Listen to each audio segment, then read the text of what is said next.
BLM Kerala, Tamil Nadu, Pondicherry. 10 വർഷത്തെ ഭരണത്തിന് ശേഷം ടീം UDF നയിച്ച VD സതീശൻ കേരള മുഖ്യമന്ത്രിയായും മറ്റ് 20 അംഗങ്ങൾ മന്ത്രിമാരായും സത്യപ്രതിജ്ഞ ചെയ്തിരിക്കുകയാണ്.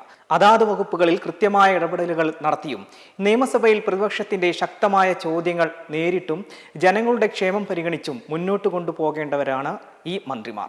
ക്യാബിനറ്റ് പദവിയിലിരിക്കുന്ന മന്ത്രിമാർക്ക് മാസാമാസം സർക്കാരിൽ നിന്ന് ലഭിക്കുന്ന ശമ്പളവും ആനുകൂല്യങ്ങളും ഒന്ന് നോക്കാം. മന്ത്രിമാർക്ക് വെറും 2000 രൂപയാണ് അടിസ്ഥാന ശമ്പളം. എന്നാൽ ക്ഷാമബത്ത ആയി 38,429 രൂപ മാസം ലഭിക്കും. മണ്ഡലം അലവൻസ് ആയി 40,000 രൂപയാണ് അനുവദിച്ചിരിക്കുന്നത്. യാത്രാ അലവൻസിനായി മന്ത്രിമാർക്ക് 17,000 രൂപയും ലഭിക്കും. ഒരു മാസം ആകെ മന്ത്രിമാരുടെ ശമ്പളം 97,429 രൂപയാണ്. ഇതുകൂടാതെ മന്ത്രിമാർക്കെല്ലാം സഹകുടുംബം പൂർണ്ണ ചികിത്സാ പരിരക്ഷയും ലഭിക്കും.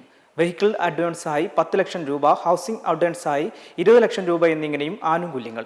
ഇതുകൂടാതെ മന്ത്രിമാർക്ക് സ്വന്തമായി ഒരു ഔദ്യോഗിക വസതിയും കാറും പൈലറ്റ് വാഹനവും ലഭിക്കും. ഇനി മുഖ്യമന്ത്രിയുടെ ശമ്പളവും ആനുകൂല്യങ്ങളും ഒന്ന് പരിശോധിക്കാം. മുഖ്യമന്ത്രിയാകുമ്പോൾ VD സതീശന് പ്രതിമാസം അടിസ്ഥാന ശമ്പളവും അലവൻസുകളും ചേർത്ത് 1,85,000 രൂപയാണ് ശമ്പളമായി ലഭിക്കുകയെന്നാണ് റിപ്പോർട്ടുകൾ പറയുന്നത്. ഇതിനു പുറമെ യാത്രയ്ക്കായി ഔദ്യോഗിക വാഹനവും അകമ്പടിക്കായി പൈലറ്റ് വാഹനങ്ങളും ലഭിക്കും. മാത്രമല്ല, കേരളത്തിലെ മുഖ്യമന്ത്രിക്ക് ട്രെയിനിൽ, വിമാനയാത്രക്ക് പ്രത്യേക യാത്രാ അലവൻസുകളും സൗകര്യമുണ്ട്.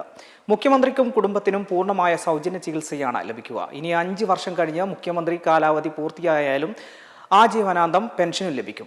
താമസത്തിന് ക്ലിഫ് ഹൗസാണ് മുഖ്യമന്ത്രിയുടെ ഔദ്യോഗിക വസതി. സർക്കാർ നൽകുന്ന ഈ ബംഗ്ലാവിന് 24 മണിക്കൂർ കർശനമായ സുരക്ഷയും ഉണ്ടായിരിക്കും.